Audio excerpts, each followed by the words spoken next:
Hey guys, just going to do the build review, or the final build review of the Bronco Humber Scout car. Just so you can see, that's it in size comparison to the Staghound. It's tiny, which I've said before several times, but yeah, it still is. I'm going to get this out of the way before I break something. The wheels are just blue tacked on, which is why they're kind of cockeyed. And it's just in primer just now. It'll get painted when I get around to doing everything for the group build all pretty much the same time. But that's why one wheel's fallen off. Blue tack. We're going to take them off in a minute anyway. And we got River Commander here. Now, this kit, if you watched my mid-build, I kind of carried on in exactly the same pattern. Come on, you big-footed bastard. There we go. Let's get these off so we can talk. I think I was relatively lucky in that I got a reasonable fit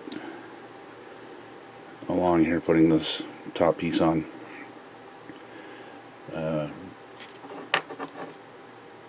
Everything went together reasonably well. There's a bit of filler and a bit of extra thin gap-filling crazy glue in there, and a little bit of putty on one or two of the fender spots. The reason I left the wheels off is so much of the suspension on the front is exposed, as you can see.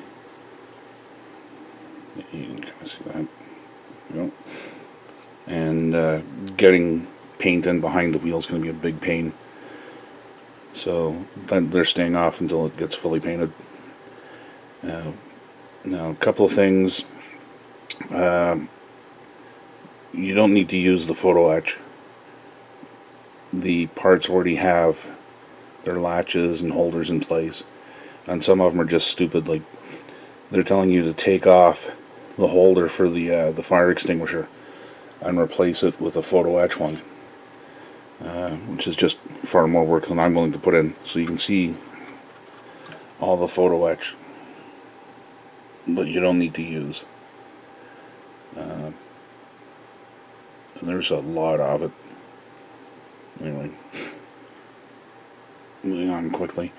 The problem with, even without the photo etch, all of your locating holes for all the tools and parts and stuff like that are too small. They're more just dents compared to the pins. So you end up having to sand the locating pins off everything to get them to sit flush or where they should be.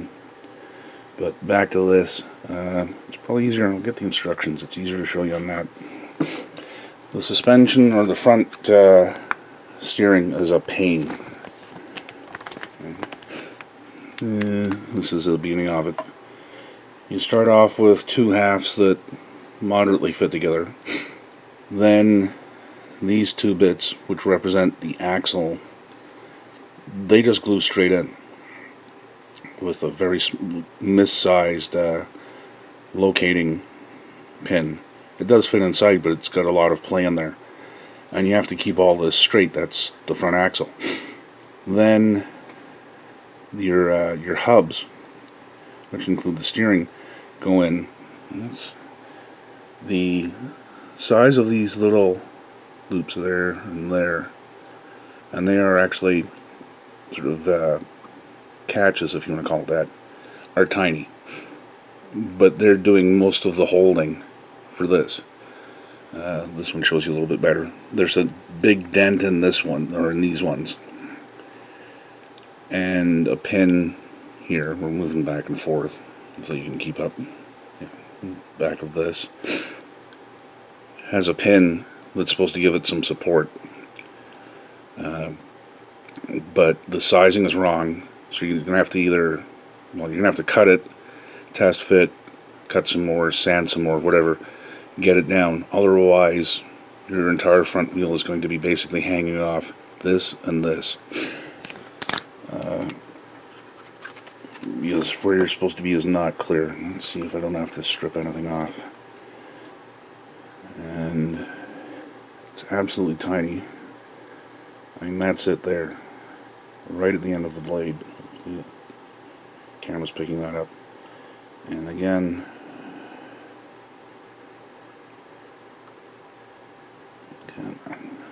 the front suspension is so delicate, you've got to be very careful with it.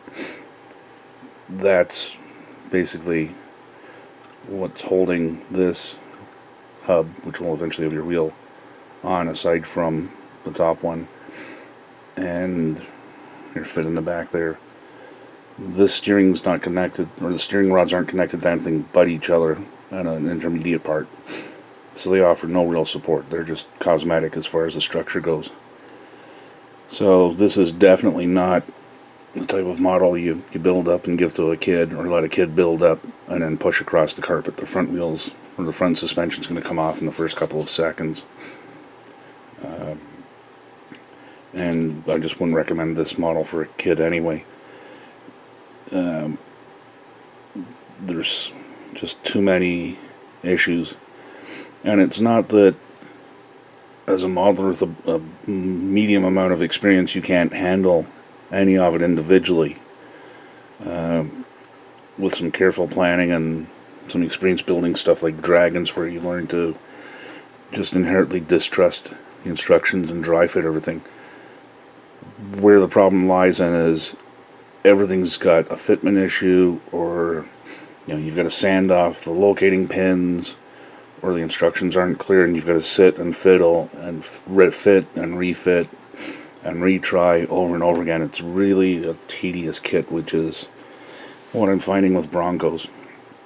And I strongly suspect that the company might have great mold makers and great engineers.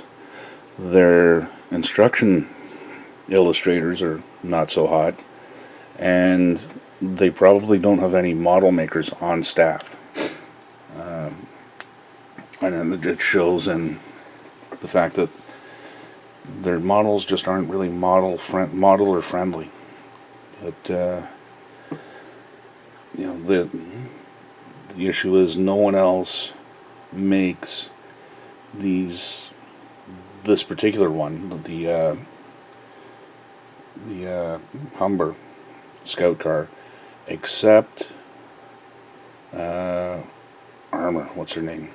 They do a resin version that's double the cost, but they say their one is relatively simple. And this could have been simple, but Dragon deliberately over-engineered it to get the parts count up, and it's just not fun for me. If you like a real challenge, if you like essentially bad kits, then yeah, you'll have fun with this. But I wanted this to go together quickly. For the size of it, it took far more time than it should have. So, if you want one, you've been warned, have at it. And if you're looking for a simple kit, to build over a weekend or something like that, find yourself a Tamiya. But that's pretty much all I've got to say about it. You'll eventually see it again when I get around to painting all the armored vehicles and putting them on the diorama for the group build of the Bridge Too Far group build. Okay, take care.